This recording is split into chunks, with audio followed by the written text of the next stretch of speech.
भारत को आरएसएस की जरूरत क्यों पड़ी? हिंदू समाज शक्तिशाली बने क्योंकि वो इस धरती का धरती पुत्र है। आरएसएस प्रचारक होने का क्या मतलब है? संघ के प्रचारक अविवाहित होते हैं, प्रचारक ऋषि हैं जो कि हिंदुत्व का ध्वज लेके समाज में निकले हुए हैं और सब अपने सुख जो है उन्होंने त्याग दिए। जो डॉक्टर हेडगेवार जी ने जो विजन रखा था वो आज के समय में पूरा हो गया है। देश की आज़ादी में संघ नहीं टूटा।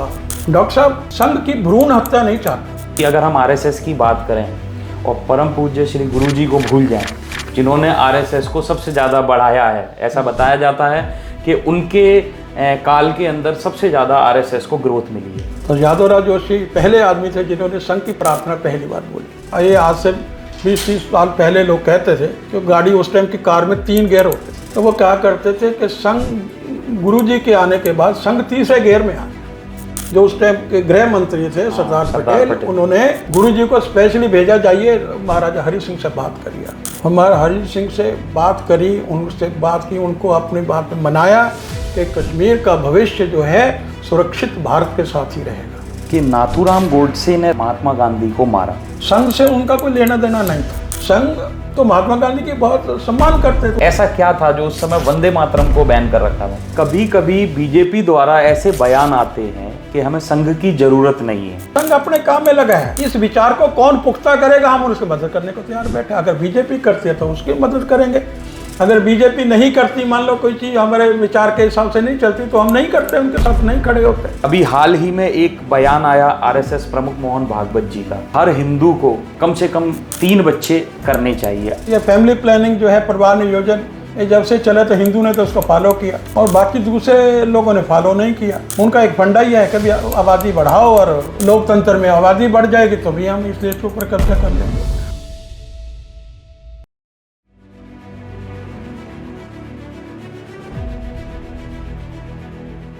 नमस्कार दोस्तों, आप देख रहे हैं सेल्फ डिस्कवरी विद विकास पुरोहित, आपके अपने चैनल और होस्ट विकास पुरोहित के साथ। आज हमारे साथ एक बेहद खास व्यक्तित्व मौजूद हैं जो राष्ट्रीय स्वयंसेवक आरएसएस से गहराई से जुड़े हैं। इन्होंने वर्षों तक संघ की विचारधारा को आगे बढ़ाने में महत्वपूर्ण भूमिका निभाई है। संघ के विभिन्न पहलुओं, इसके इतिहास, विचारधारा और वर्तमान समय में इनकी भूमिका पर गहरी पकड़ बनाई है। हम इनसे जानेंगे कि आरएसएस की ज़रूरत क्यों पड़ी, इसकी विचारधारा में समय के साथ साथ क्या बदलाव आए, राजनीति और समाज में इसकी क्या भूमिका है और संघ से जुड़े कई महत्वपूर्ण और विवादित प्रश्नों के उत्तर भी पूरी कोशिश करेंगे खोजने की। आइए स्वागत करते हैं हमारे आज के सम्मानित अतिथि आरएसएस के वरिष्ठ महानगर संचालक श्रीमान माखन लाल जी का। नमस्कार। सबसे पहले मैं आपसे पूछना चाहूँगा अपने पॉडकास्ट को स्टार्ट करते हुए कि भारत को आरएसएस की ज़रूरत क्यों पड़ी? हम सब जानते हैं कि संघ का स्थापना जो है 1925 में हुई, परम पूज्य डॉक्टर हेडगेवार ने की। मगर उससे पहले परम पूज्य डॉक्टर ने लगभग 10 साल अनेकों सामाजिक संगठनों के अंदर काम किया। उस टाइम एक ही पार्टी थी, कांग्रेस पार्टी थी, वो कांग्रेस पार्टी के सक्रिय सदस्य रहे। मगर उसमें काम करते करते उनको ऐसा महसूस हुआ कि तुष्टीकरण, खास करके जब खिलाफत आंदोलन हुआ तो उस वक्त उनको ऐसा महसूस हुआ कि हिंदू समाज का भला नहीं हो सकता इससे, और आने वाले समय में हिंदू समाज को बड़ी भूमिका निभानी पड़ेगी। इसलिए हिंदू समाज जब तक संगठित नहीं होगा तो वो अपनी भूमिका नहीं निभा पाएगा, इस देश को बचाने की भूमिका।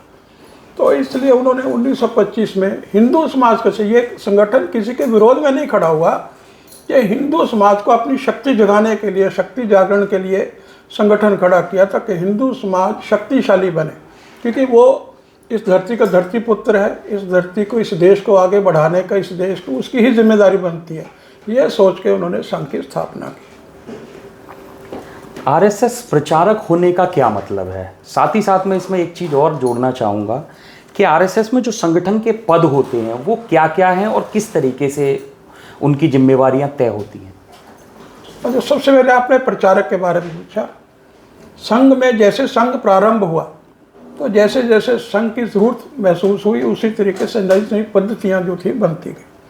उसमें एक प्रचारक पद्धति थी कि पूरी तरह से देश के लिए, राष्ट्र के लिए समर्पित कार्यकर्ता जो कि पूर्णकालिक संघ का ही काम करें। संघ के प्रचारक अविवाहित होते हैं और इसके उदाहरण सबसे पहले परम पूज्य डॉक्टर साहब ने दी। वो तो क्वालिफाइड डॉक्टर थे, कलकत्ता से उन्होंने मेडिकल की डिग्री हासिल की थी, और उस वक्त तो डॉक्टर बहुत ढूंढे नहीं मिलते थे।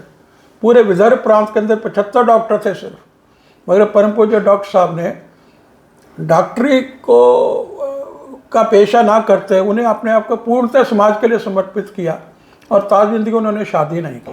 पहले प्रचारक तो वही थे, और फिर संघ जैसे जैसे आगे बढ़ता अनेकों लोग प्रचारक ऐसे निकलते गए। आज देश के अंदर लगभग 5000 प्रचारक हैं, जो कि अनेकों पूरे भारत के अंदर अलग अलग संगठनों में भी काम करते हैं। संघ के दूसरे संगठन हैं, उनमें भी प्रचारक जाते हैं, तो लगभग 5000 प्रचारक हैं।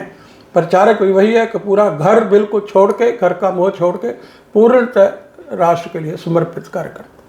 अच्छा, प्रचारक कभी शादी नहीं कर सकते, शादी और नहीं घर परिवार छोड़ करके उन्हें, बिल्कुल घर परिवार तो छोड़ के उनका खाना पीना ये सारा अरेंजमेंट वो सब स्वयंसेवकों के ही जिम्मे रहता है।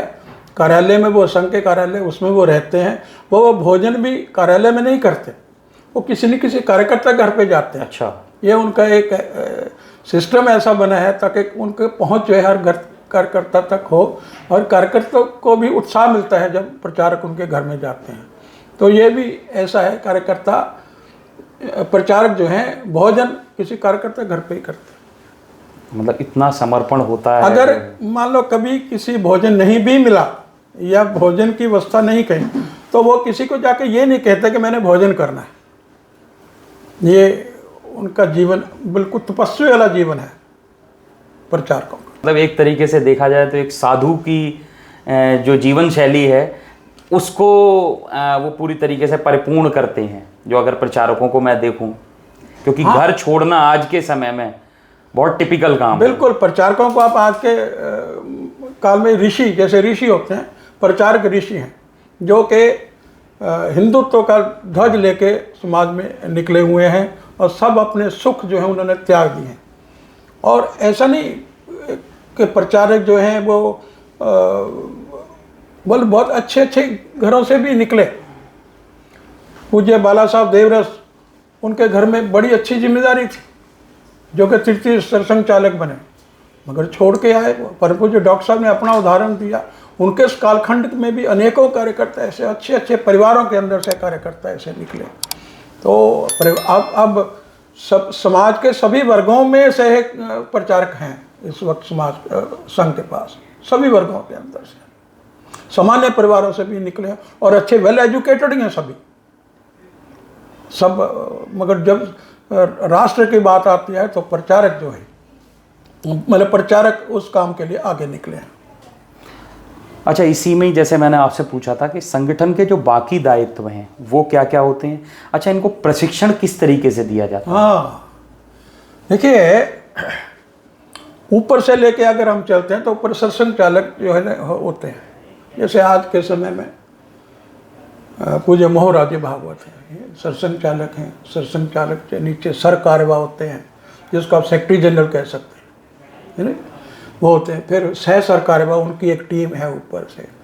फिर ऐसे देश को जो है, फिर अलग अलग आयाम है उसके अंदर, प्रचार विभाग है, शारीरिक विभाग है, बौद्धिक विभाग है, अलग अलग तरीके का जो प्रशिक्षण आगे कार्यकर्ता का जो देना है, तो उस हिसाब से आयाम अलग है। सेवा कार्य के लिए अलग से सेवा विभाग है, संपर्क विभाग है। इस तरीके से एक टीम ऊपर गठित है अखिल भारतीय स्तर के ऊपर। वही सेम टीम जो है वो क्षेत्र के ऊपर संगठित है। उसमें क्षेत्रीय संचालक मिलेंगे, क्षेत्रीय कार्यवाह मिलेंगे, क्षेत्रीय प्रचार प्रमुख, संपर्क, इस तरह की टीम क्षेत्र के ऊपर। फिर क्षेत्र के नीचे प्रांत आता है। संघ अपने हिसाब से प्रांत, संघ की रचना संघ ने करी हुई है, फिर प्रांत पे वही रचना है। जैसे प्रांत आपने बताया, तो ये स्टेट वाइज नहीं होता, जैसे यूपी, दिल्ली, इस तरीके से? ना, ऐसा नहीं होता। जैसे यूपी को ही अलग अलग बांट, हमारा ये मेरठ प्रांत आता है। अच्छा, ठीक है ना, पे ब्रिज प्रांत है एक अलग से। तो इस तरीके से अपने संघ के अलग तरीके से उन्होंने, हमने प्रांत अपने बने हुए, हमारे क्षेत्र भी हमारे अपने हिसाब से बने हुए हैं। जैसे जैसे संघ का कार्य बढ़ता है तो वैसे वैसे रचना थोड़ी चेंज भी होती रहती है। तो फिर जैसे मैंने क्षेत्र के नीचे प्रांत आ जाता है। प्रांत पे सेम रचना है, प्रांत संचालक हैं, प्रांत कार्यवाह हैं, प्रांत शारीरिक प्रमुख हैं, इसी तरीके से उनकी पूरी टोली उसी हिसाब से बनी। फिर उसके नीचे आ जाता है विभाग। जैसे हमारा ये जहाँ हम बैठे हैं वे गाज़ियाबाद विभाग है। इस विभाग एक विभाग प्रचारक हैं हमारे, फिर वे टीम है उनकी, विभाग कार्यवाह हैं, विभाग संघ चालक हैं, विभाग शारीरिक प्रमुख हैं, बौद्धिक प्रमुख हैं, संपर्क प्रमुख हैं, प्रचार प्रमुख हैं, सेवा प्रमुख हैं। ऐसे 6 चीज़ें बनती हैं, ठीक है ना। फिर इस विभाग के अंदर 3 महानगर हैं, 1 जिला है। जैसे लोनी ये हमारा ये जिला पड़ता है, उसको जिला गाज़ियाबाद कहते हैं। उसमें ग्रामीण क्षेत्र आता है।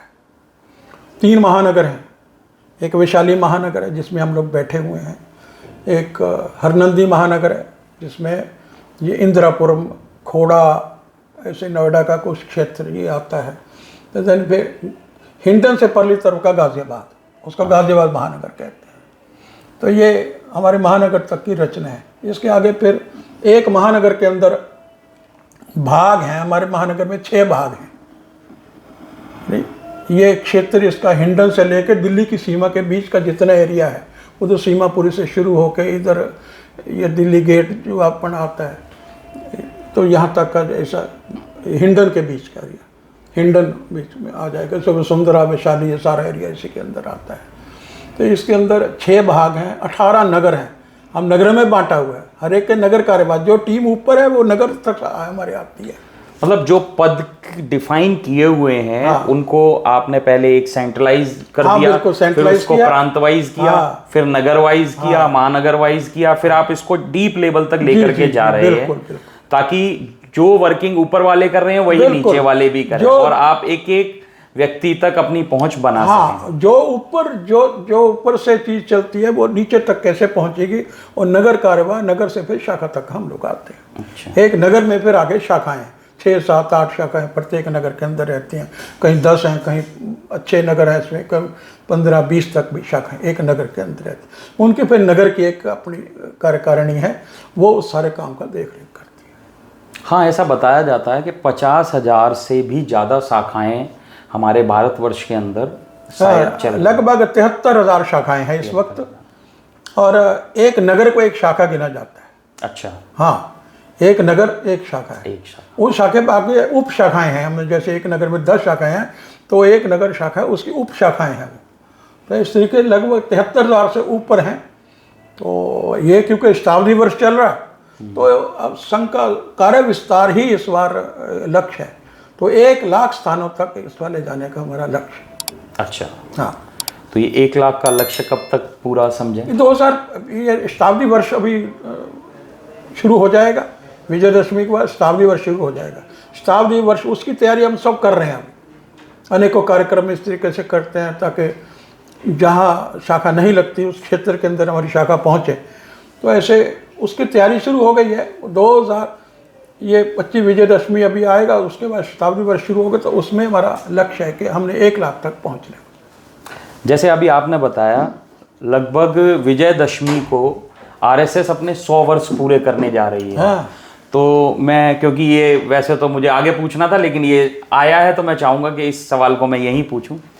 तो आपको क्या लगता है, जो डॉक्टर हेडगेवार जी ने जो विज़न रखा था, वो आज के समय में पूरा हो गया है 100 सालों के अंतराल में, या अभी भी कोई बाकी रह गई हैं चीज़ें उनके विज़न के हिसाब से? देखिए, परंतु जो डॉक्टर साहब बहुत विजनरी आदमी थे।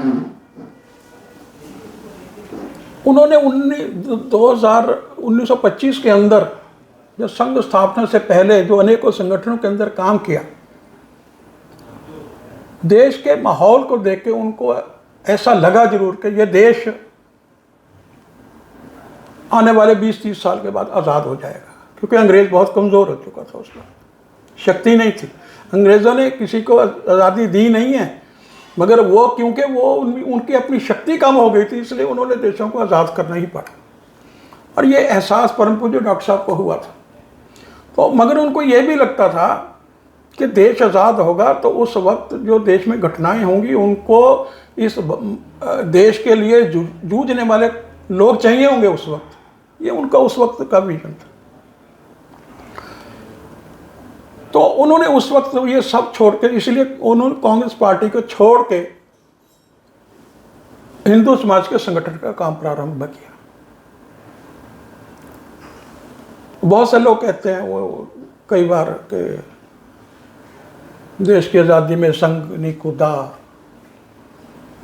डॉक्टर साहब संघ की भ्रूण हत्या नहीं चाहते थे कि अगर उस वक्त ही संघ डॉक्टर साहब खुद अपने बतौर खुद गए, जेल में गए, सत्याग्रह के 2 बार वो जेल भी गए, मगर उन्हें जब 1930 में वो सरसंघ चालक के पद को टेम्परेरी त्याग के गए,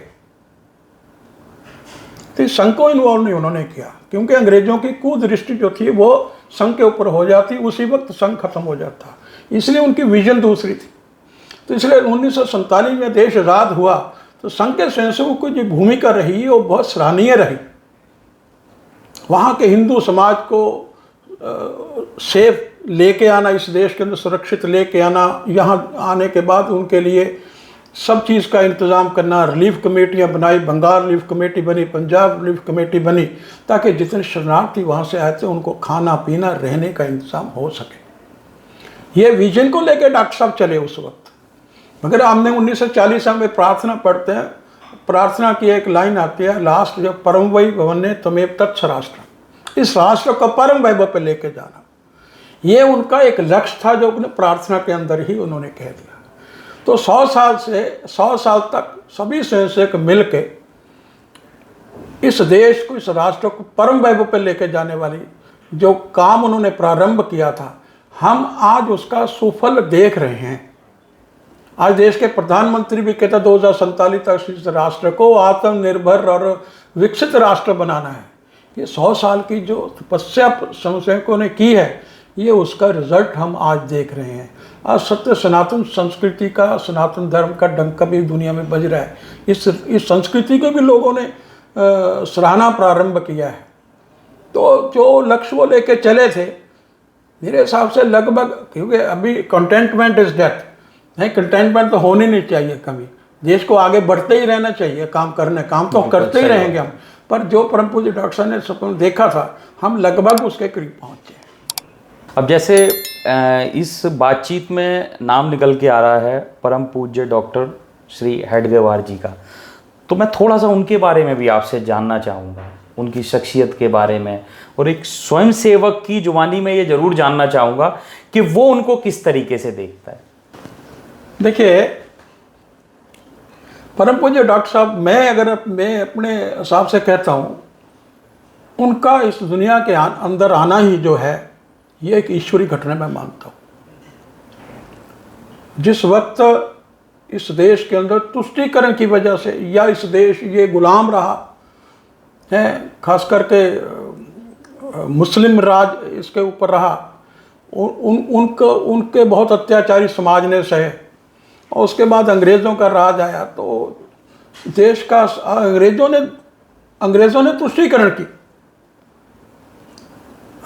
तुष्टीकरण की, जिस वजह से हिंदू समाज को ही हमेशा दबके ही रहना पड़ा। और उस टाइम का आम सोचते लोग कहते थे, better call me donkey than Hindu, मतलब हिंदू का स्वाभिमान इतना ज़्यादा गिर गया था, कोई अपने हिंदू कहता हुआ भी वो घबराता भी था, शर्माता भी था। उस वक्त अगर कोई एक सामान्य परिवार से एक बच्चा, उनके पिता जो थे वो तो पुरोहिती का काम करते थे, परिवार में कोई बड़ी आमदन नहीं थी, वो पांच भाई बहन थे, 3 भाई थे, 2 बहनें थी, और 2 भाई थे तो वो भी, क्योंकि पिता जो थे वेद पाठी थे और पुरोहिती का काम करते थे, मगर इन्होंने जो केशव नाम था बचपन में, तो उन्होंने कहा जी मैं वेद पाठ नहीं पढ़ूंगा, मैं तो स्कूल जाऊंगा, और उन्होंने स्कूल जाना प्रारंभ किया। वेद पाठ पारिवारिक परंपरा को उन्होंने उस टाइम कहा मैं नहीं करूँगा। ये घर वाले चाहते भी थे वेद पाठ ये भी पढ़े, ये भी अपना उसी काम में लगे जो परिवार का है, नहीं लगे, स्कूल में गए। स्कूल में जाके उनकी स्कूल की बहुत घटनाएं आती हैं कि उनको संगठन करने की जो एक तो वो हम एक जनरली कहते हैं कि वो बाल्यकाल से ही देशभक्त, उसकी एक घटना, मतलब उसके स्कूल के अंदर इंस्पेक्टर आए और उन्होंने उससे पहले पूरी रचना स्कूल के अंदर बना ली। अंग्रेज इंस्पेक्टर थे, तो जैसे इंस्पेक्टर क्लासरूम में जाता है, नील सिटी स्कूल था वो नागपुर के अंदर, तो उस वक्त जिस स्कूल में वो क्लास में एंटर किए तो लोगों ने, टीचर तो कहते थे क्लास 10, जो भी उस तरीके की उनकी अभिवादन का जो भी तरीका था, सैल्यूट करना, मगर सबने जवाब दिया वंदे मातरम। वंदे मातरम कहना उस वक्त क्राइम था। अच्छा, क्राइम था, केस बनता था वंदे मातरम। मगर उन्होंने स्कूल के बच्चों को तैयार किया। स्कूल के बच्चों ने वंदे मातरम कहा, दूसरी क्लास में गए, वंदे मातरम कहा, तो इंस्पेक्टर तो सिर पकड़ के बैठ के भी ये क्या हो गया, गुस्से से वापस आ गया। किसी ने 2 महीने तक स्कूल बंद रहा, किसी ने ये नहीं बताया बच्चे ने कि ये किसनी योजना थी। वो कहते ये बताओ किसकी योजना है ये, किसी ने नहीं बताया। ये उनकी संगठन शक्ति बचपन से ही पता लगती है कैसी थी। 2 महीने में खुद कहा कि मैं, ये मेरी थी, इसलिए सबको इसका खमियाजा ना भुगतना पड़े, तो इसलिए उन्होंने बताया कि ये मेरी रचना थी, तो उन्हें स्कूल से निकाल दिया गया था। अच्छा, तो फिर वो दूसरी जगह जाके उन्हें डिग्री पूरी की। उसके बाद वो फिर उनके जीवन काल में देख डॉक्टर मुंजे का भूमिका बड़ी रही। हिंदू महासभा के थे, इनके बहुत मार्गदर्शक थे। डॉक्टर मुंजे ने पूरे जीवन भर इनकी बड़ी मदद की। डॉक्टर मुंजे ने फिर इनको डॉक्टरी करने के लिए, हालांकि भेज तो वो उधर भी सकते थे, बॉम्बे भी जा सकते थे, मगर नहीं कि कोई वो क्रांतिकारियों का गढ़ था कलकत्ता, तो कलकत्ता भेजा गया उनको। कलकत्ता फिर उन्होंने डिग्री ली। डिग्री लेने के बाद फिर वो वापस नागपुर आए हैं। नागपुर आने के बाद सामाजिक संगठनों, जैसे मैंने पहले बताया, अनेकों संगठनों में काम किया, मगर सब जगह का निचोड़ उनको यही निकला कि ये इसमें भारत का भला नहीं हो सकता जिस तरीके का माहौल चल रहा है। तो इसलिए हिंदू समाज को खुद खड़ा होना होगा देश को बचाने के लिए। अभी एक बात आई, आपने कहा कि उस समय वंदे मातरम पे बैन था, तो मैं इसके बारे में भी थोड़ा सा जानना चाहूँगा कि ऐसा क्यों था, वंदे मातरम पे बैन का क्या कारण था। साथ ही साथ एक चीज़ और मैं इसमें जोड़ना चाहूँगा, क्योंकि अगर हम आरएसएस की बात करें और परम पूज्य श्री गुरुजी को भूल जाएं, जिन्होंने आरएसएस को सबसे ज़्यादा बढ़ाया है, ऐसा बताया जाता है कि उनके काल के अंदर सबसे ज़्यादा आरएसएस को ग्रोथ मिली है, तो थोड़ा सा उनके बारे में। बिल्कुल ठीक कहते हो आप। गुरुजी तो काशी विश्वविद्यालय में पढ़ाते थे। भैया जी दानी से उनका उस टाइम संपर्क आया, जिन्होंने संघ के बारे में उनको चर्चा की। फिर डॉक्टर साहब का जब प्रवास हुआ तो डॉक्टर साहब से उनकी मुलाकात उस टाइम हुई। फिर उनका जब टेन्योर वहाँ पे काशी विश्वनाथ में, काशी यूनिवर्सिटी में पूरा हुआ, तो उस वक्त फिर वो नागपुर वापस आए। नागपुर वापस आने के बाद फिर उनका डॉक्टर साहब से संबंध रेगुलर हो गया। संघ की गतिविधियों में भी आना शुरू हो गया। डॉक्टर साहब उस टाइम, हालांकि अनेक वरिष्ठ लोग थे, मगर डॉक्टर साहब को ऐसा लगा कि ये शख्स को पारखी बहुत थे। कैसे कैसे कार्यकर्ताओं को उन्होंने जोड़ा साथ। यादवराव जोशी को उन्होंने एक स्कूल के अंदर गीत बोलते हुए देखा, तो उनको लगा ये मेरे काम आए, उनको संघ के साथ जोड़ लिया। तो यादवराव जोशी पहले आदमी थे जिन्होंने संघ की प्रार्थना पहली बार बोली। अच्छे संगीत के माहिर थे वो। ऐसे ही डॉक्टर साहब के गुरुजी से संपर्क फिर उनका बनता रहा। तो गुरुजी, डॉक्टर साहब जब बीमार हुए तो लगातार 2 साल गुरुजी ने उनकी सेवा की। तो उस दौरान उनको ऐसा लगा कि ये शख्स जो है, ये, क्योंकि डॉक्टर तो गुरुजी तो अध्यात्मक के थे वैसे तो वो, आपने देखा होगा वो दाढ़ी रखते थे। और दाढ़ी क्यों रखी उन्होंने? वो कलकत्ता गए तो उनको गुरु ने उनको कहा कि तुम दाढ़ी मत कटवाना, तुम बहुत अच्छे लगते। और उन्होंने ता जिंदगी गुरु के नियम को पालन किया, दाढ़ी नहीं कटवाई कभी। तो उस वक्त के जो वरिष्ठ कार्यकर्ता थे उनसे डॉक्टर साहब ने बीमारी की हालत में ही ये चर्चा किया कि भाई ये कैसे रहेंगे। उन्होंने कहा डॉक्टर साहब ये तो बहुत बढ़िया है, आपने जो सोचा है बहुत अच्छा सोचा है। तो 1940 में परम पूज्य डॉक्टर साहब का देहांत हो गया। उसके बाद वो एक अपना पर्चा लिख के गए थे कि मेरे बाद संघ को कौन देखेगा। तो उसके बाद गुरुजी के जिम्मे संघ आ गया। तो अभी भी ऐसा ही होता है क्या, जैसे हाँ, जो भी संचालक है वो ही बता के जाते हैं कि अगला उन्हीं की मर्जी चलती है। अच्छा। तो अभी गुरुजी के बारे आप पूरी गुरुजी 1940 के अंदर गुरुजी ने संघ का बागडोर संभाली, दायित्व उनको मिल गया। और उनके समय के अंदर ऐसा कहा जाता है कि संघ उस टाइम, ये आज से 20-30 साल पहले लोग कहते थे कि गाड़ी उस टाइम की कार में 3 गियर होते थे। तो वो क्या करते थे कि संघ गुरुजी के आने के बाद संघ तीसरे गियर में आ गया। अच्छा। इतनी फास्ट चेंजेस हुई जैसे जैसे, क्योंकि चुनौतियां भी मिली। सबसे पहले तो 1947 के अंदर देश आज़ाद हुआ तो करोड़ों लोग जो थे वहाँ आए। उनका बहुत बड़ा कार्य था उसके लिए धन भी चाहिए था, उनके लिए रिलीफ भी चाहिए था, कैंप लगाने थे, खाने पीने की व्यवस्था करने, सारा गुरुजी के समय के अंदर हुआ। क्योंकि डॉक्टर साहब के समय सिर्फ संघ का एक ही संगठन खड़ा हुआ था, वो था राष्ट्रीय सेविका समिति, महिलाओं के अंदर काम। तो गुरुजी के समय आके गुरुजी 33 वर्ष इस संघ के सरसंघचालक रहे। 73 तक। हाँ, वो उस टाइम संघ के पास भी इतनी धन दौलत नहीं थी और उस टाइम इजीली अवेलेबिलिटी भी नहीं थी। तो डॉक्टर साहब गुरुजी जो थे वो ट्रेन में ही सफ़र करते थे। अच्छा। और उन्होंने 33 साल में 66 बार इस देश का भ्रमण किया। 66 बार इस देश का भ्रमण किया। और उनके अहम जो उन्होंने काम किया, कश्मीर का विलय जो था, बहुत मुश्किल सवाल था। पटेल ने, जो उस टाइम के गृह मंत्री थे, सरदार पटेल, उन्होंने गुरुजी को स्पेशली भेजा, जाइए महाराजा हरि सिंह से बात करिए। हमारा हरि सिंह से बात करी, उनसे बात की, उनको अपनी बात में मनाया कि कश्मीर का भविष्य जो है सुरक्षित भारत के साथ ही रहेगा। तो गुरुजी की भूमिका बहुत जबरदस्त रही।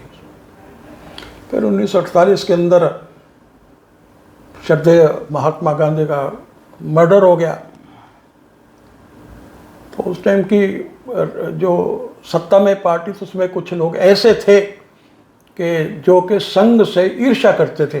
खास करके जो संघ ने शरणार्थी जब इस देश के अंदर है, उसके में जो उनकी सेवा में भूमिका रही, तो उससे उनको शायद कुछ तकलीफ, उनको लगा कि भविष्य में हमें दिक्कत होगी संघ से। उनको ये लगता भी संघ राजनीति में आ जाएगा या क्या होगा, क्या सोच थी उनकी, ये उनको पता होगा। मगर संघ वो बहाना लेके संघ के ऊपर बैन लगा। उस टाइम संघ को ही उसके लिए जिम्मेदार मान लिया। महात्मा गांधी का भी ऐसा था। मगर बाद में इंक्वायरी होने के बाद आया कि भाई इसमें संघ की भूमिका नहीं है। तो उसमें गुरुजी को भी जेल में जाना पड़ा था, गुरुजी जेल में रहे। पर फिर उसके बाद जब संघ से बैन हटा, तो फिर उसके बाद फिर संघ आगे अनेकों संगठन, भारतीय मजदूर संघ, विश्व हिंदू परिषद, विद्यार्थी परिषद, अनेकों संगठनों का संगठन, जैसे जैसे समाज के अंदर जरूरत महसूस हुई, तो अनेकों संगठन गुरुजी के समय ही खड़े हुए। जो आपने कहा कि संघ ने उनके समय में ही बहुत किया, ये बात आप सत्य है कि गुरुजी के समय संघ का बहुत विस्तार हुआ, क्योंकि अब भी चल रहा है विस्तार से। चल उनके बाद आने वाले सरसंघ चालक भी उसी गति से काम करते रहे, पर क्योंकि गुरुजी का एक लंबा समय रहा और उनके समय बहुत काम हुआ उसका। अब कुछ लोगों का ना ये प्रश्न भी आता है कि नाथूराम गोडसे ने महात्मा गांधी को मारा, लेकिन वह भी आरएसएस के ही एक सदस्य थे, परंतु जांच के बाद साबित हुआ कि कोई डायरेक्ट संबंध नहीं था। डायरेक्ट, वो हिंदू महासभा के थे।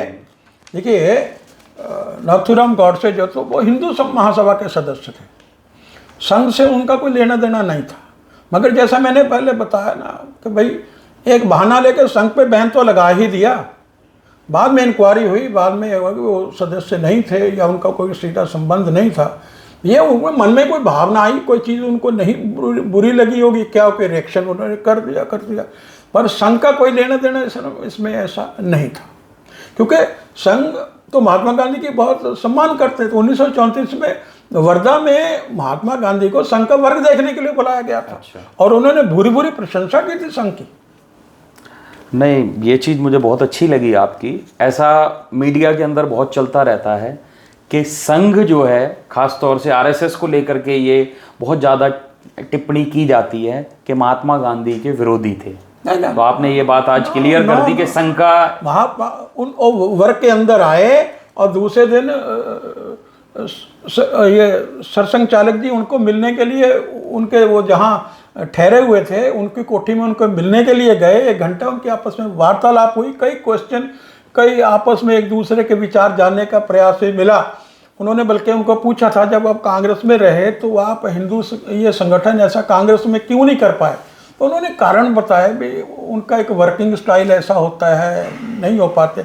बल्कि उन्होंने ये ऐसा पूछा कि आप 4 आने के अंदर किस तरीके का भोजन की व्यवस्था कर लेते हो? तो हमारे यहाँ तो इतनी व्यवस्था नहीं हो पाती, आप तो 4 आने में भोजन की व्यवस्था करते हो।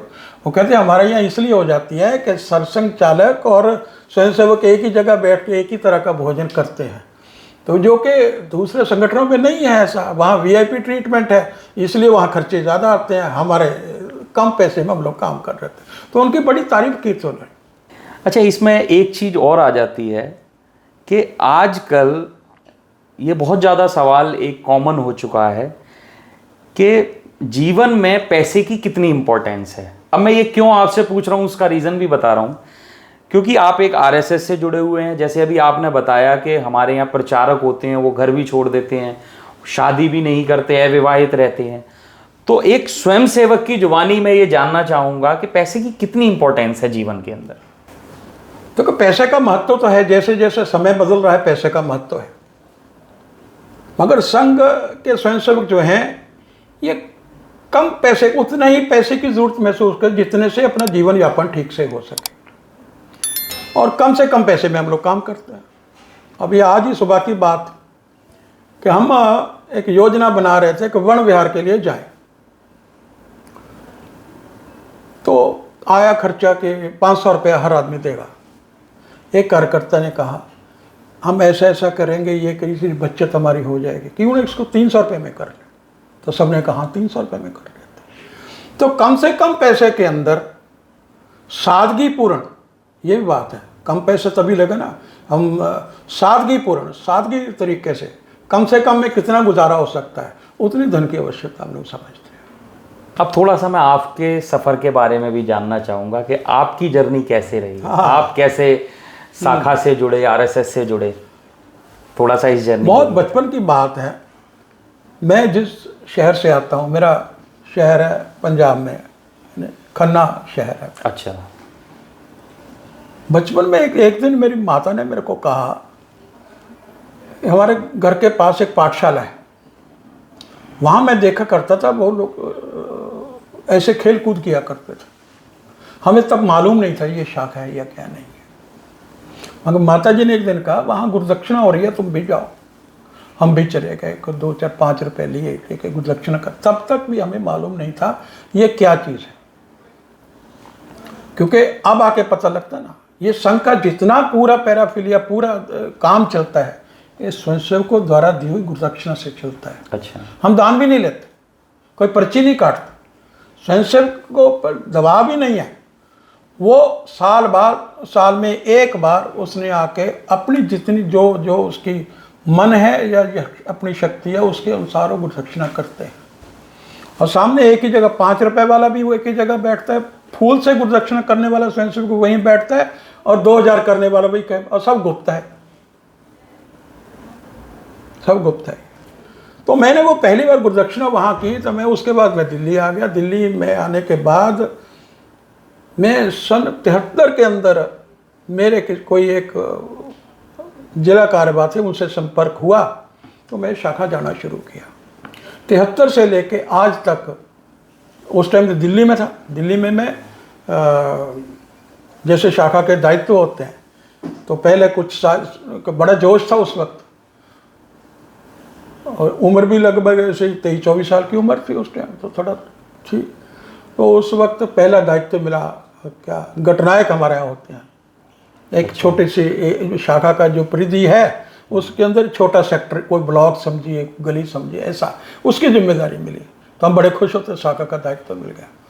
मैं कहा धीरे धीरे धीरे धीरे चलता रहा। फिर मैं वहाँ नगर कार्यवाह बना, नगर कार्यवाह के बाद में जिला कार्य, मंडल कार्यवाह, नगर कार्यवाह, जिला कार्यवाह। दिल्ली में मैं जिला कार्यवाह रहा। उस वक्त लक्ष्मीनगर जिला होता था दिल्ली में। अच्छा। तो काफ़ी बड़ा एरिया था। तो ये शकरपुर, लक्ष्मीनगर, पीत विहार, चंदर नगर, ये सारा एरिया उस पड़ता था। तो वहाँ मैं जिला कार्यवाह ऐसे करके रहा। जिला कार्यवाह के फिर ऐसे प्रौढ़ों का काम भी देखा।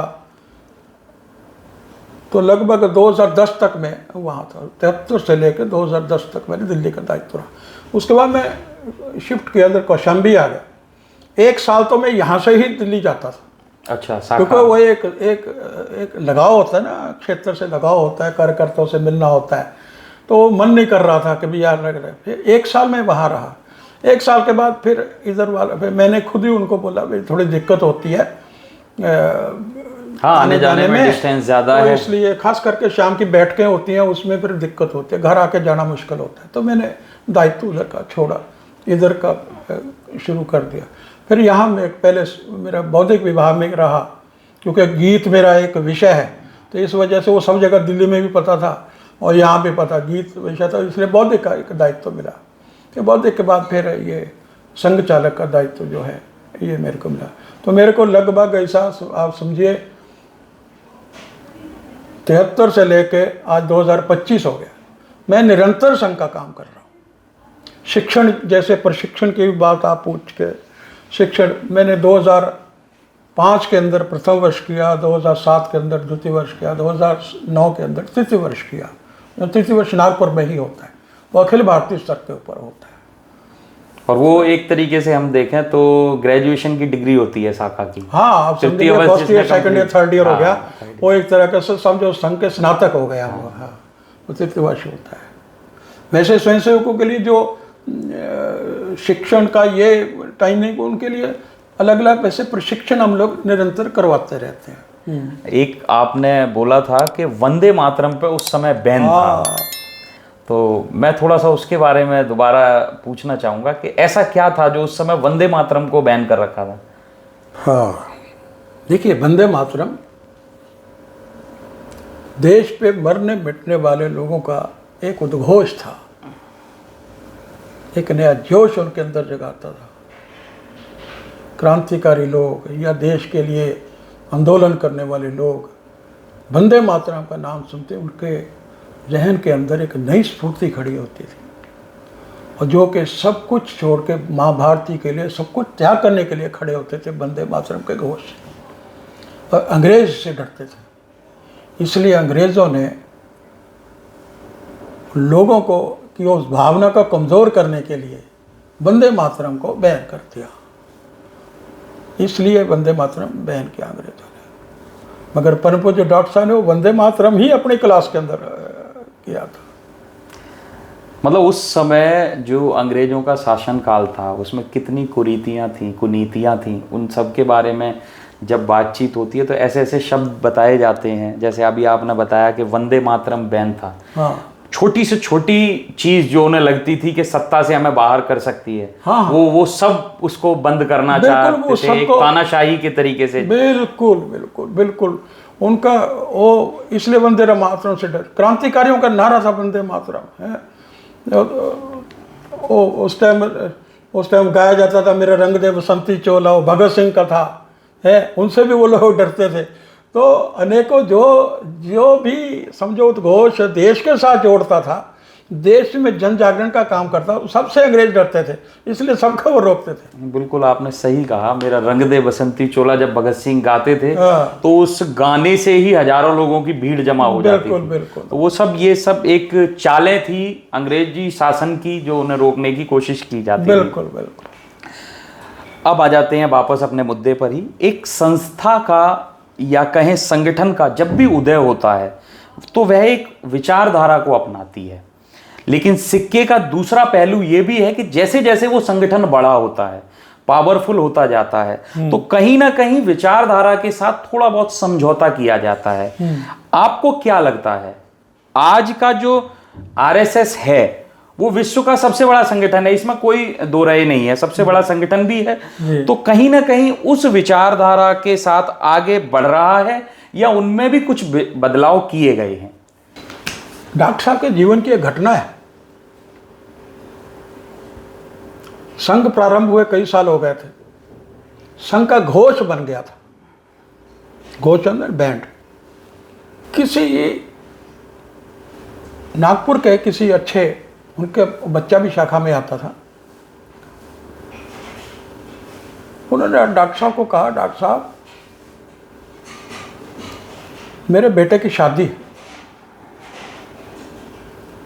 वो आप अपना ये बैंड भेज देना। डॉक्टर साहब ने कहा, डॉक्टर साहब बड़ी चिंता में हो गए कि हमने संगठन को इस काम के लिए तो बनाया नहीं है, मगर क्योंकि वो उस टाइम तक गुरुदक्षिणा शायद शुरू नहीं हुई होगी, तो यदा कदा जब कोई कार्यक्रम करना होता तो किसके पास, देख लोगों के पास जाते, ये हम कार्यक्रम करने वाले हैं, आपस में मदद करिए हमारी। तो उस टाइम 2, 4, 5 रुपये बहुत होते थे, उसे कार्यक्रम हो जाता था। वो भी उनमें से था जो कभी कभी मदद करते थे, इसलिए उन्होंने डॉक्टर साहब को ऐसा कहा। डॉक्टर साहब ने उनको उस टाइम तो जवाब दे दिया, देखो ऐसा घोष बजाने वालों में आपका बेटा भी घोष बजाता है जिसकी शादी है, उसके बिना हमारा घोष नहीं बज सकेगा। जब उनको ऐसा जवाब दिया तो उसने वो बात को टाल दिया कि ठीक है घोष मत रहिए। मगर उसके बाद डॉक्टर साहब को चिंतन हो गया कि नहीं, हमें कोई ना कोई अपनी पद्धति निकालनी पड़ेगी, नहीं तो डिपेंडेंट होना पड़ेगा, जैसा समझौते की बात की समझौता करना पड़ेगा। इसलिए 1927 में गुरुदक्षिणा प्रारंभ हुई। कैसे चलेगा संघ? अगर संघ ने आगे बढ़ना है तो संघ को अपना आर्थिक तंत्र खुद खड़ा करना पड़ेगा, नहीं तो हम जो अपना मिशन लेके चले उसमें आगे नहीं बढ़ सकेंगे। तब से लेके आज तक संघ जितना भी आगे बढ़ा है स्वयंसेवकों द्वारा की हुई गुरुदक्षिणा के माध्यम से ही बढ़ा है। इसलिए संघ ने कभी किसी बात के लिए समझौता नहीं किया। जो विचार गुरु जी को बहुत जोर लगाया क्या कि हम आपको शंकराचार्य बना देते हैं, आप हमारे साथ आइए। गुरु जी नहीं गए। कभी भी संघ ने, चाहे वो आपातकाल लगा हो, चाहे उसके बाद भी कुछ है, चाहे कोई सरकारें कोई आई हो, संघ को सरकारों से कोई ज़्यादा मतलब नहीं था। संघ अपने रास्ते पे चलते हैं क्योंकि संघ किसी पे निर्भर नहीं है। इसलिए संघ ने कभी अपने जो हमारा एक सिद्धांत है उसके ऊपर कभी समझौता नहीं किया है। उम्मीद आगे भी करते हैं कि समझौता नहीं हो। इसी में एक क्वेश्चन ये आ जाता है, जैसे अभी आपने बताया कि संघ ने कभी समझौता नहीं किया, एक इंडिपेंडेंट एनजीओ है, तो आरएसएस एक एनजीओ है, नॉन पॉलिटिकल ऑर्गेनाइजेशन। बावजूद इसके बीजेपी में चाहे हमारे प्रधानमंत्री हो या हमने कई प्रदेशों में जो मुख्यमंत्री देखे हैं वो संघ से ही जुड़े हुए होते हैं। इसको आप कैसे देखते हैं? देखिए, कार्यकर्ता संघ से निकलते हैं, इसमें कोई दो राय नहीं। जो आगे जिसका जैसा, हम तो व्यक्ति निर्माण का काम करते हैं, अच्छे संस्कार देके हम लोग, शाखा में हमारे संस्कार देने का ही काम होता है। जो आपने अनुशासन की बात अभी की थी, ये अनुशासित कार्यकर्ता कहाँ से निकलते हैं? ये हम संघ स्थान से ही निकलते हैं। सब संघ के दायित्वों के काम नहीं करते। संघ के अनेकों संघ के अनुषांगिक संगठन है, जिसमें भाजपा भी अनुषांगिक संगठन ही है एक तरह का।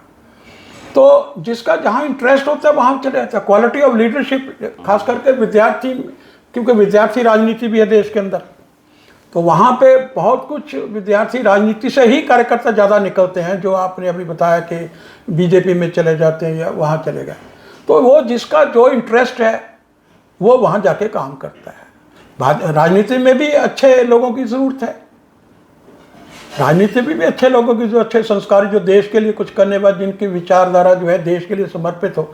ऐसी राजनीति तो हम चाहते हैं सभी राजनीतिक दलों में ही ऐसे लोग आए जो कि इस देश के बारे में चिंतन करें, ना कि 5 साल का सोचना कि ये इलेक्शन हो गया, अगले इलेक्शन में जीतेंगे नहीं जीतेंगे। जो आने वाले 25 साल की बात करें कि देश को 25 साल बाद कहाँ लेके जाना है, सभी लोग अगर इस बात का चिंतन करेंगे तो फिर देश आगे तभी बढ़ सकता है। हम चाहते हैं कि अच्छे लोग दूसरे राजनीतिक दलों के अंदर भी जाए। हम पीछे हमारे सरसंघ चालू जी ने कहा था, हमें कहा नहीं किसी ने, नहीं तो हम तो दूसरे पार्टी को भी कार्यकर्ता दे दें। तो हमारे तो कार्यकर्ता निर्माण करते हैं, वो जहाँ चाहें वो काम करें। तो कुछ बीजेपी में चले जाते हैं, कुछ मजदूर संगठन में चले गए, कुछ विद्या में भारती में चले गए, अलग अलग जगह जाके काम करते हैं।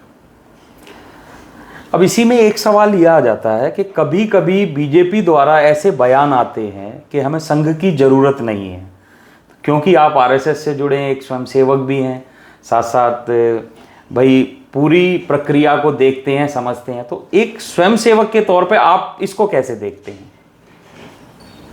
देखिए, ये एक वैसे तो कभी ऐसा किसी ने कहा नहीं, मगर एक जगह किसी ने शायद ऐसा कोई बयान दिया, वो किस परिप्रेक्ष्य में दिया उन्होंने। कई बार क्या होता है कि मीडिया ना उस लाइन को ही ज़्यादा लेके चलता है, तो किसी और परिप्रेक्ष्य में उन्होंने कहा होगा, नहीं तो ऐसा नहीं है कि संघ अपने काम में लगा है। इस विचार को कौन पुख्ता करेगा, हम उसकी मदद करने को तैयार बैठे। अगर बीजेपी करती है तो उसकी मदद करेंगे, अगर बीजेपी नहीं करती, मान लो कोई चीज़ हमारे विचार के हिसाब से नहीं चलती, तो हम नहीं करते, उनके साथ नहीं खड़े होते। हमें देश के हित के लिए खड़े होते हैं। अगर बीजेपी जैसे ये कॉरपोरेशन के इलेक्शन होते हैं, इसमें संघ की कोई भूमिका नहीं है। जहाँ देश का हित जुड़ा हुआ है, वहाँ हम देश के हित में क्या चीज़ करने वाली है उसको हम फॉलो करते हैं। वैसे तो ऐसा एक जेपी नड्डा जी ने बोला था, एक संगठन की मीटिंग के अंदर में उन्होंने बोला था कि आज हमारा संगठन इतना मजबूत हो गया है कि हमें शायद इसकी ज़रूरत ना पड़े। अच्छा, इसके बाद हम अगले अपने प्रश्न पे आ जाते हैं कि अभी हाल ही में एक बयान आया आरएसएस प्रमुख मोहन भागवत जी का कि हर हिंदू को कम से कम 3 बच्चे करने चाहिए। आप इसको कैसे देखते हैं? नहीं, तो ठीक है वह बात ये, क्योंकि आज ये फैमिली प्लानिंग जो है, परिवार नियोजन, ये जब से चला तो हिंदू ने तो उसको फॉलो किया और बाकी दूसरे लोगों ने फॉलो नहीं किया। उनका एक फंडा ही है कि भी आबादी बढ़ाओ और कल को लोकतंत्र में आबादी बढ़ जाएगी तो भी हम इस देश के ऊपर कब्जा कर लेंगे।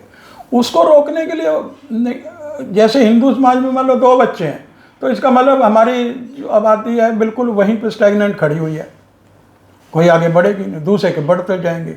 उसको आने वाले 20 साल 30 साल के बाद फिर दिक्कत ना आए, इस वजह से उन्होंने कहा यार इसमें कोई गलती नहीं है, ये बहुत ठीक है कि हिंदू आबादी भी बढ़नी चाहिए, नहीं तो आने वाले समय में परेशानी होगी। परेशानी खाली हिंदू समाज को ही नहीं, पूरे देश को ही परेशानी हो जाएगी उसमें। एक 58 साल पहले आरएसएस पे बैन लगाया गया था, जो अभी हाल ही में बीजेपी सरकार ने, मोदी सरकार ने उस प्रतिबंध को हटा दिया है। वो क्या था? जैसे मैंने शुरू में बात की ना, भ्रूण हत्या वाली, एक्चुअली अंग्रेज़ों ने एक सर्कुलर लाया था, उन्होंने साथ में मुस्लिम लीग का नाम भी साथ में दिया था और आरएसएस का नाम भी साथ में दिया था कि कोई सरकारी कर्मचारी जो है वो इसकी गतिविधियों में भाग नहीं ले सकता। उसी सर्कुलर बार बार घूम के आता था। आज़ादी देश आज़ाद भी हो गया, वो सर्कुलर कायम रहा। मगर ऐसा भी है कि उसकी वजह से आज तक किसी सरकारी कर्मचारी की नौकरी नहीं गई, वो सर्कुलर चलता रहा है इस तरीके से। वो सर्कुलर को, उसी सर्कुलर को शायद 1964 जब आप 58 साल पहले फिर घुमाया होगा, तो सबको फिर एक बार उससे क्या होता है कि सरकारी कर्मचारी जो हैं वो थोड़े से मन से भी जो जुड़े होते हैं वो भी थोड़ा अपेरेंटली शाखा पे आने पे थोड़ा संकोच करते हैं। तो ये कारण जैसे अभी उस सर्कुलर को वापस लिया गया है कि अब ऐसी कोई सरकारी कर्मचारियों के ऊपर भी कोई बंदिश नहीं है, वो संघ की शाखाओं में जा सकते हैं। एक और आरोप लगता है आरएसएस के ऊपर गोधरा कांड को लेकर के, तो मैं आपसे पूछना चाहूँगा कि गोधरा कांड की सच्चाई क्या थी, मीडिया ने उसे कैसे प्रस्तुत किया और आरएसएस की उस समय प्रतिक्रिया क्या रही? गोधरा कांड आज भी उसको याद करके आंखों में आंसू आ जाते कि राम भक्त जो थे, कार सेवक, अयोध्या से चले और गोधरा में जब वो ट्रेन रोकी गई है, उसके ऊपर विधर्मियों ने हमला किया है और उसके अंदर जो था कार सेवक जिंदा जल गए, जिंदा जल गए उसके अंदर। पत्थर मारे गए, अंदर ताले बंद कर दिए गए बाहर से, ताकि कोई निकल भी ना सके वहाँ पे। और बड़ी साजिश रची गई थी। उस टाइम की सरकार भी ऐसी रही कि उन्होंने बाद में कमीशन भी इस तरीके की रिपोर्ट दे रहे हैं कि जी अंदर से ही आग लगी, जबकि सब कुछ बाहर से हुआ। ये जहाँ तक संघ की भूमिका बात है, संघ की इसमें क्या भूमिका हो सकती है? वो तो बेचारे स्वयंसेवक संघ के थे, संघ के ऊपर तो अत्याचार हुआ है। और आप बात जो पूछना चाहते हैं वो आप गुजरात के बारे में पूछ रहे थे, ये तो समाज का रिएक्शन था। समाज को गुस्सा इस बात का आया, तो समाज का रिएक्शन था। इसके लिए संघ की कोई भूमिका ऐसी नहीं रही थी। एक ऐसा ही एक और आरोप था जो महेश भट्ट ने और कांग्रेस ने एक किताब निकाली थी 26/11 एक आरएसएस साजिश। आपको नहीं लगता कि अगर कसाब जिंदा ना पकड़ा जाता तो शायद वो पूरा साबित करने की कोशिश की जाती कि कहीं ना कहीं उस दंगों के ऊपर या कहें उस 26/11 की साजिश के ऊपर भी आरएसएस का हाथ था? किताब तो पहले लिखी हुई थी, किताब का तो अनुमोदन होने वाला, वो ओपनिंग होने वाली थी किताब की। तो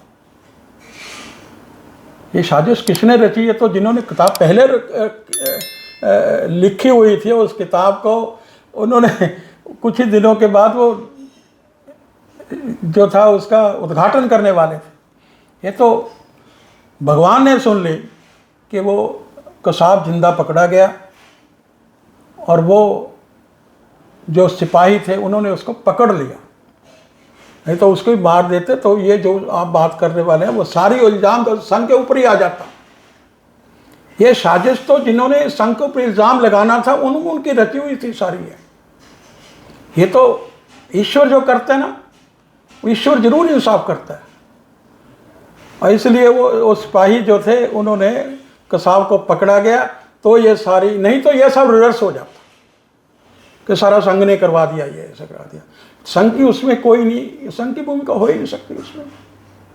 वो तो देश विरोधी ताकतें की ISI ने सारी रचना की, देश के किस लोगों के साथ मिलके किया उन्होंने, ये तो वैसे सभी लोग जान ही गए हैं, प्रेस में सब कुछ आता रहा है इसके लिए, मगर संघ की कोई इसमें भूमिका नहीं थी। लग जाता जरूर, अगर वो ना पकड़ा जाता, अगर उसको ही गोली लग जाती तो जरूर ये आरोप तय हो जाता, आरोप लगा देते कि संघ ने करवाया। हाँ, फिर करवा देते। पॉलिटिक्स के अंदर ये सारी चीज़ें आम हो चुकी हैं, बिल्कुल हो चुके हैं। ऐसे ही एक बड़ी ही निर्मम घटना है कि रविंद्र गोसाई, पंजाब, 2017 में इनका कत्ल कर दिया जाता है। 2021 में नंदू को HDPI के मेंबर्स ने मार दिया। आरएसएस ने क्या किया इस मुद्दे पर, और क्यों, आपको क्या लगता है इतनी नफरत क्यों है आरएसएस के लिए? क्योंकि आरएसएस देशभक्ति की बात करता है, और इस देश को डिस्टर्ब करके, इस देश के टुकड़े करने के लिए देश में भी बहुत सारी ताकतें सक्रिय हैं, और देश से बाहर भी बहुत सारी ताकतें सक्रिय हैं, जो भारत को शक्तिशाली होते हुए नहीं देखना चाहते। इस वजह से वो, और उसको लगता है कि इस देश को बचाने वाली ताकत कौन कौन सी हैं, तो उनको धीरे कभी उनको भी अटैक करते हैं ताकि उनका मनोबल गिरे। तो संघ तो फिर भी थोड़ी शांति की बात करता है।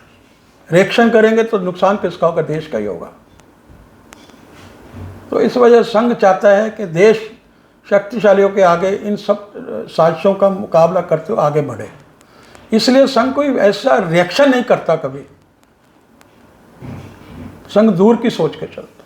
लेकिन ये आरएसएस के कार्यकर्ता थे, तो संघ ने इनके लिए क्या किया, उनके परिवार के लिए? देखिए, हमारे यहाँ सरसंघ चालू जी कई बार कहते हैं कि आपको बहुत बड़े स्वार्थ की चिंता करके संघ में मत आइए, ये तो घर फूक तमाशा देखने वाली बात है, अपना जाएगा भी। तो इसलिए हमारे कार्यकर्ता वो जो कभी ऐसा घटना हो भी जाती है, वो उम्मीद भी नहीं करते इस बात की कि भाई हमें कोई हमारी मदद करे ऐसे। फिर भी जब कोई मतलब जहाँ ज़रूरत होती है संघ करता है। एक आरोप और लगता है आरएसएस के ऊपर कि लगभग 52 साल तक संघ ने अपने हेडक्वार्टर पर तिरंगा नहीं फहराया। ऐसा क्योंकि सरकार की पॉलिसी ऐसी थी, सरकार की पॉलिसी ऐसी थी। ये तो 52 साल के बाद ये हुआ कि अब सभी लोग तिरंगा फहरा सकते हैं, तो फहराना शुरू किया। अच्छा, कारण ये था। हाँ। मीडिया में ऐसा प्रस्तुत किया जाता है। अब कभी भी अब तो आम आदमी आप अपने कार पे लगा के चलिए, पहले नहीं था। क्यों? क्योंकि तिरंगे फहराने के कुछ नियम है, एक कोड ऑफ कंडक्ट है इसका भी। 10 मिनट के लिए तिरंगा नहीं फहराया जाता, तिरंगा फहराया जाता है, फिर पूरी सुबह से शाम, सुबह लहराओ शाम को उतारो, इस तरीके के रहते। तो जब परमिशन नहीं थी तो वो नहीं था। अब परमिशन हो गई। आप 26 जनवरी को, 15 अगस्त को ध्वज फहराते हैं, ये अपने कार्यालय पे फहराते हैं। अच्छा। यहाँ पे हम समर्पण कार्यालय वहाँ फहराते हैं। ये स्पष्टीकरण भी बहुत ज़रूरी था, क्योंकि लोगों में ऐसा दिखाया जाता है, खासतौर से मीडिया के थ्रू, कि तिरंगे को आरएसएस नहीं मानती। ना, क्यों नहीं मानती? राष्ट्र का ध्वज है, तिरंगा है, तिरंगा हमारी आन शान है। कैसे नहीं मानते? हम लोग सब मानते हैं। हाँ, कुछ लोगों का भगवा ध्वज हमारी संस्कृति का प्रतीक है, इसलिए हम भगवा ध्वज अपने शाखा में भगवा ध्वज। वही लोगों का कहना है, मीडिया का खासतौर से कहना है कि संस्कृति का प्रतीक है, मगर राष्ट्र का प्रतीक तो हमारा ये तिरंगा झंडा है। एक आरोप और लगता रहता है आरएसएस पे कि आरएसएस मुस्लिम और ईसाइयों के विरुद्ध काम करती है या विरोधी है इन सब की। ना, गलत क्या है। कहना चाहेंगे? हम तो हिंदू ऐसी हैं, हम विरोध किसी में नहीं है। विरोध काहे का है? हम ये चाहते जरूर है कि भाई जैसे इस धरती को हम अपनी माँ मानते हैं तो दूसरे भी ऐसा माने। तो हमें किसी का विरोध, हम तो हिंदू शक्ति को, हिंदू संगठन की बात करते हैं। संघ शक्ति कलयुग है, संगठन में शक्ति है। हिंदू समाज क्योंकि इस देश का बहुसंख्यक और इस धरती का धरती पुत्र है, उसकी जिम्मेदारी ज़्यादा बनती है, इसलिए हम उनको संगठित करने की बात करते हैं। और जो देश के लिए साजिश करता है उसका विरोध करते हैं हम लोग। हम कोई दूसरे धर्म को मानने वाले लोग के विरोध की वजह से थोड़ा संघ खड़ा हुआ है। संघ तो अपनी ताकत बढ़ाने के लिए खड़ा हुआ है। नहीं, ये बात तो बिल्कुल सही है, लेकिन इसमें भी कुछ लोगों का कहना है कि आरएसएस हिंदुत्व को बढ़ावा देकर सांप्रदायिकता ध्रुवीकरण को बढ़ावा देती है। मतलब सांप्रदायिक ध्रुवीकरण को आरएसएस बढ़ावा देती है। कुछ लोगों का इस पर यह कहना है। आपका तो कहना है कि हम अपने संगठन को, अपने धर्म को आगे ले जाते हैं, लेकिन वो कहती है इसको सांप्रदायिक रंग दिया जाता है। इसमें कितनी सच्चाई? कोई आदमी अच्छी खुराक खाता है और तगड़ा होता है तो पड़ोसी ये सोचे कि मेरे को मारने के लिए तगड़ा हो रहा है। ये तो बात ही गलत। हम अपने संगठन के बारे में चिंतन करते हैं, हमने अपने हिंदू समाज के बारे में चिंतन करते हैं। इसमें कोई डरे, कोई कुछ हो तो इसमें क्या? हिंदू क्यों ना इस देश के बारे में सोचे, हिंदू क्यों ना इस संस्कृति के बारे में सोचे? हम कब तक घटते जाएंगे, कब तक हमारा अनादर होता रहेगा दुनिया में? हम अगर संगठित नहीं रहेंगे तो हम बच नहीं पाएंगे।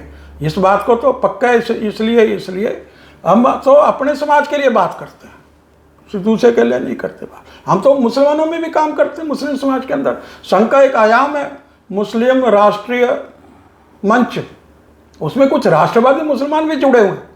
एक संगठन जैसे हमारे अनुसांगिक संगठन है ना, इसमें एक संगठन मुस्लिम राष्ट्रीय मंच भी है जो कि मुसलमानों में काम करता है। जो राष्ट्रीय सोच रखते हैं वहाँ उसमें तो उनका स्वागत है, उसमें वो काम करते हैं उसमें। अच्छा, एक प्रश्न यहाँ से ये भी निकलता है कि आरएसएस के साथ और भी कई अन्य संगठन बने हुए हैं, जिसमें विश्व हिंदू परिषद है, संघ के अनुसांगिक संगठन है, भारतीय मजदूर संघ है, बीजेपी भी बताते हैं एक आरएसएस का ही हिस्सा है। तो ऐसे कितने संगठन हैं जो लगभग 50 के आसपास संगठन हैं जो अखिल भारतीय स्तर के ऊपर जहाँ जहाँ समाज के अंदर ज़रूरत है वहाँ खड़े हुए हैं। किसी टाइम इंटक का बोलबाला हुआ करता था मजदूरों के अंदर, और तो मजदूरों के अंदर भारतीय मजदूर संघ आ गया। आज भारत का सबसे बड़ा मजदूर संगठन बन गया है। इसलिए देखें औद्योगिक शांति भी पहले से ज़्यादा है। पहले बहुत हड़तालें हुआ करती थी, आजकल शांति है। इसीलिए जिस देश में औद्योगिक शांति रहेगी उस देश में प्रोडक्टिविटी बढ़ेगी, देश आगे बढ़ेगा। मतलब अगर हम सिंपल तौर पे इसको समझें तो ये है कि जहां जहां संगठन की जरूरत थी वहां वहां संगठन बिल्कुल आरएसएस ने लगाया है। अधिवक्ता परिषद है, विश्व हिंदू परिषद धार्मिक कार्यों के लिए विश्व हिंदू परिषद, हम देखेंगे ये राम जन्मभूमि का आंदोलन जो था विश्व हिंदू परिषद के बैनर तले ही सारा हुआ। तो विश्व हिंदू परिषद है, सेविका समिति है, विद्यार्थियों का काम है, सेवा भारती है, लगभग 1.5 लाख प्रकल्प सेवा के चलते हैं। सेवा भारती बहुत बड़ा सेवा इंटरनेशनल भी अमेरिका तक काम करता है जाके, वहाँ भी संगठन है अपने का। वह विदेशों में भी आज संघ है और हिंदू सेवक संघ के नाम से विदेशों के अंदर भी संघ का कार्य चलता है। तो वहाँ भी हिंदुओं को संगठित किया जाता है कि वहाँ रहते हुए देश के बारे में सोचें, देश का चिंतन करें आप। उनके अंदर देश की देशभक्ति की भारत की भावना उनके अंदर मन के अंदर है, भारत का संस्कार बने रहें, तो इसलिए उधर भी काम होता है। जैसे अभी आपने संस्कारों की बात करी, इसी पे ही एक प्रश्न ये आ जाता है कि आज आरएसएस अपने प्रत्येक स्वयंसेवक को अनुशासन, राष्ट्रभक्ति और सेवा धर्म सिखा रहा है। क्या आपको नहीं लगता कि आजकल की जो जनरेशन है ये सब भूलती जा रही है? आप इसमें किसको गलत मानेंगे, हमारे एजुकेशन सिस्टम को या माँ बाप को? देखो, दोनों बातें हैं। एजुकेशन सिस्टम ने क्या कर दिया है कि थोड़ा कम्पिटिटिव बना दिया है। माँ बाप का ये रहा कि माँ बाप ने संस्कार देने की बजाय ना बच्चे के अच्छी एजुकेशन सब कुछ देने का प्रयास किया है, बट जो संस्कार होने चाहिए, पारिवारिक संस्कार हैं, धार्मिक संस्कार हैं, उनमें बच्चों को शायद नहीं लगाया। इस वजह से थोड़ा फर्क हम देखेंगे कि बच्चे माँ बाप को छोड़ के चले जाते हैं, माँ बाप अपने घर में अकेले रह गए, बच्चे एक छोटी फैमिली होने का भी एक रहा कि 1 या 2 बच्चे वो पढ़ लिख गए और बाहर चले गए, बाहर जाने के बाद क्या वहाँ पे माँ बाप अकेले घर पे रह जाते हैं। ये माँ बाप की वजह से ये है। और संस्कार जहाँ तक अगर दिए होते तो फिर शायद छोड़ के वो इस तरीके के ना जाते। और वो क्योंकि पैसा आजकल अच्छा खासा कमा रहे हैं तो इसलिए वो अपने तरफ ही इंडिविजुअलिस्टिक हो गए, ज़्यादा रिश्तों को भूलते जा रहे हैं। देश और धर्म ये तो आप थोड़ा सा जागरण उनमें भी होना शुरू है।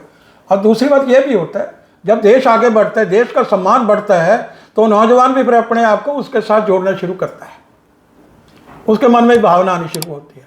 यही लोग थे विदेश में रहने वाले बात किया करते थे, वो वहाँ से यहाँ थे, यार यहाँ तो नर्क है, यहाँ कुछ नहीं है, ऐसी बात करते जब भारत आते थे। अब वही लोग बाहर बैठे जाकर भारत का गुणगान करते हैं क्योंकि भारत आगे बढ़ रहा है। तो जैसे देश आगे बढ़ेगा ऐसे उसका प्रभाव जो है वो नौजवानों के ऊपर भी पड़ता है।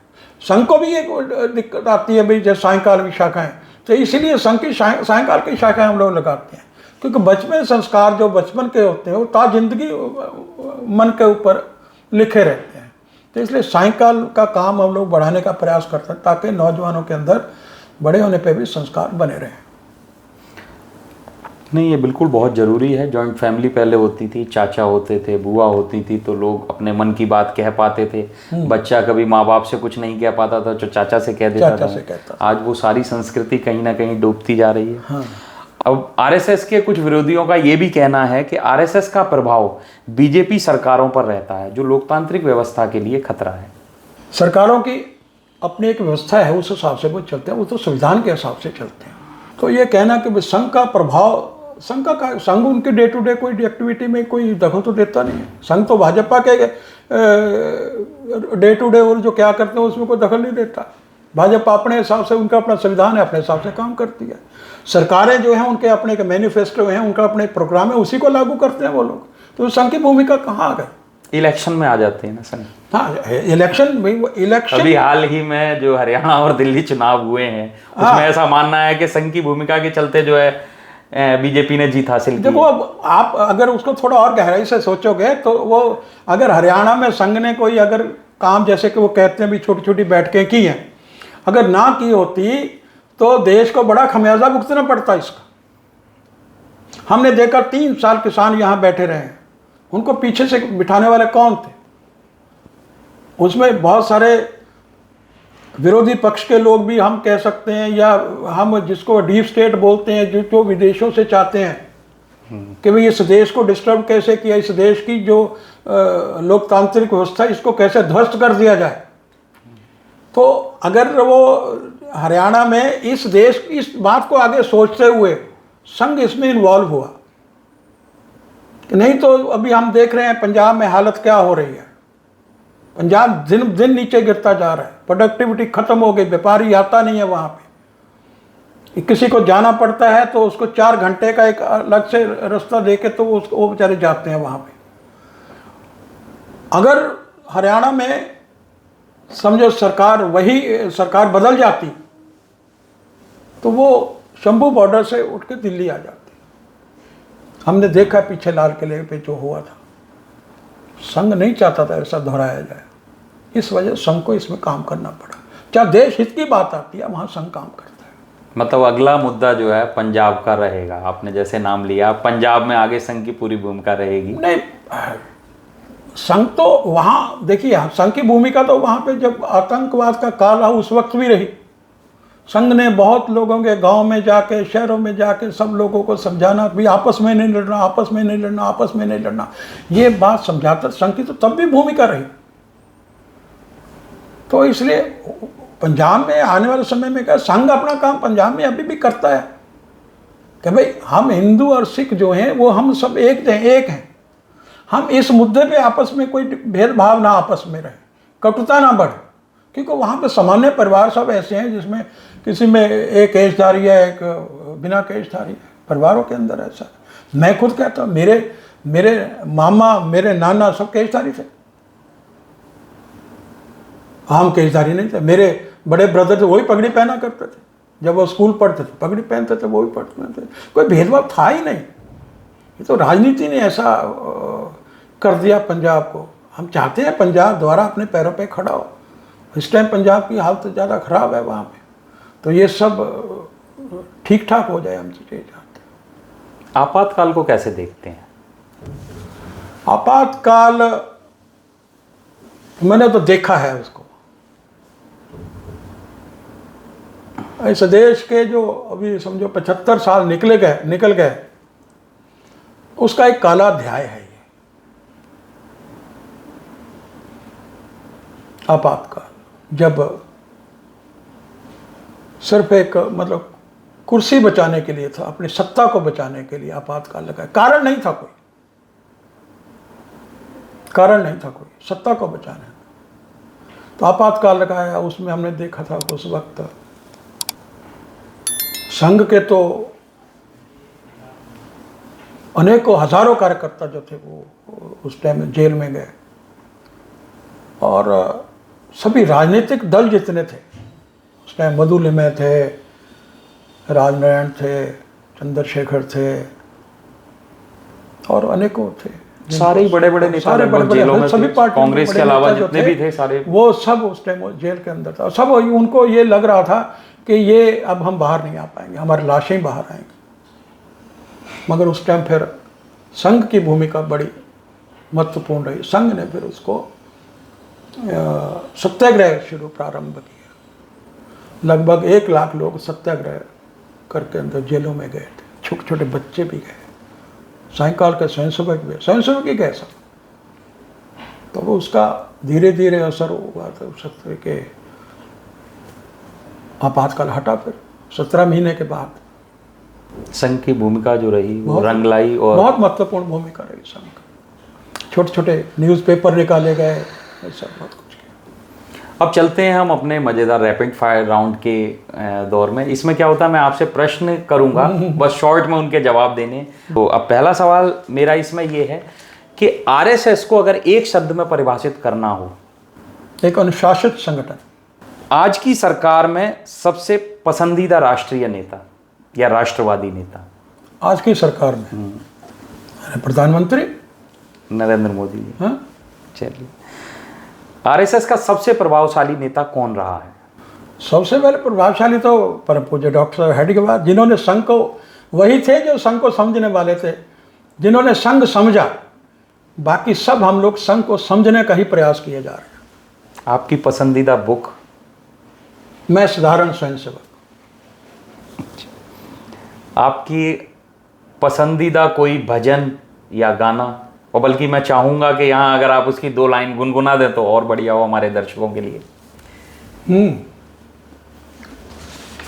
चलिए एक गीत का एक पहरा मतलब आपको सुना। हाँ बिल्कुल बिल्कुल बिल्कुल।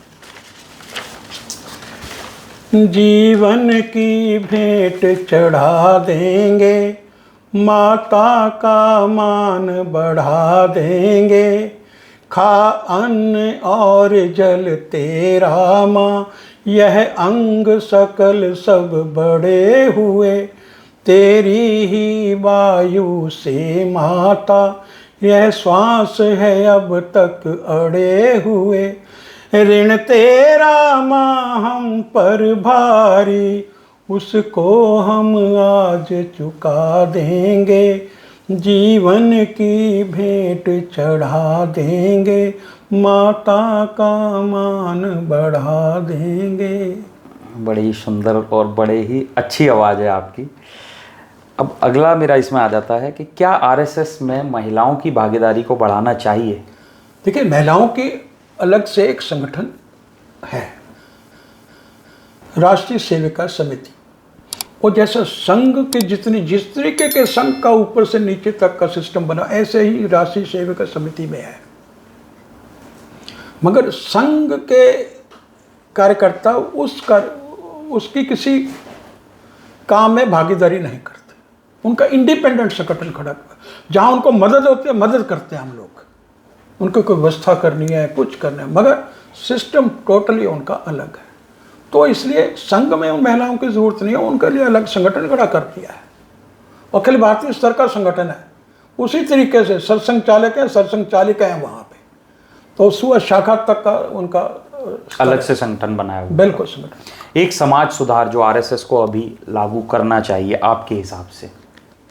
इतना बड़ा हमारा संगठन है, हमारे जो शीर्ष नेता बैठे हैं वो इस बात का सदैव चिंतन करते रहते हैं कि आगे क्या करना चाहिए। जो वो डिसीजन देते हैं उसको हम लोग फॉलो करते हैं। लास्ट में मेरा यही रहेगा, मैं चाहूँगा एक मैसेज आपके द्वारा हमारे दर्शकों को, साथ ही साथ एक बहुत इंपॉर्टेंट क्वेश्चन है कि आरएसएस क्यों जरूरी है? आरएसएस क्यों जरूरी है?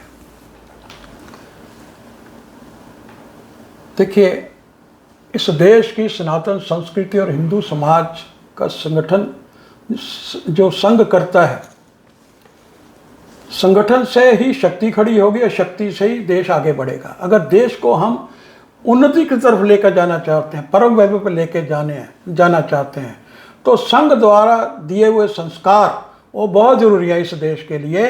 इसलिए संघ इस देश के लिए बहुत ज़रूरी है, ताकि इस देश को हम परम वैभव पे लेके जा सकें, इस देश को उन्नति के शिखर के ऊपर लेके जा सकें, इसलिए संघ बहुत ज़रूरी है। ये बातचीत बहुत ही ज्ञानवर्धक रही। आपके विचारों को और आरएसएस के इतिहासों को हमने बहुत ही अच्छे ढंग से सुना। आपने भी अपनी राय को बड़ी बेबाकी से रखा। कुछ आरोप थे उनको भी आपने पूरी तरीके से समझाया, बताया, कहीं आपने किसी क्वेश्चन को काटा नहीं। और मैं भी जहाँ तक सोचता हूँ हमारे दर्शकों को ये पूरी जानकारी मिली होगी। जो आरएसएस के बारे में नेगेटिव प्रश्न भी थे वो हमने अपने आज के इस पॉडकास्ट में शामिल किए थे और सर ने उसको बहुत अच्छे तरीके से बताया है, समझाया है और कहीं ना कहीं आरएसएस की वो आइडियोलॉजी को भी बताया है जिसको डॉक्टर हेडगेवार जी ने हिंदू संगठन को संगठित करने के लिए जो एक संगठन खड़ा करा था, धीरे धीरे उसमें किस तरीके से और कई सारे संगठन मिलते चले गए, कैसे एक शाखा से 73,000 शाखा तक पहुंच गए, बड़े ही सुंदर ढंग से बताया। मैं आपको पुनः धन्यवाद करते हुए और यही कहूँगा अपने दर्शकों को, अगर ये पॉडकास्ट आपको पसंद आया हो तो चैनल को सब्सक्राइब जरूर करें, लाइक जरूर करें, शेयर करना ना भूलें और नोटिफिकेशन बेल ऑन कर लें ताकि नेक्स्ट एपिसोड की जानकारी आपको मिलती रहे। धन्यवाद।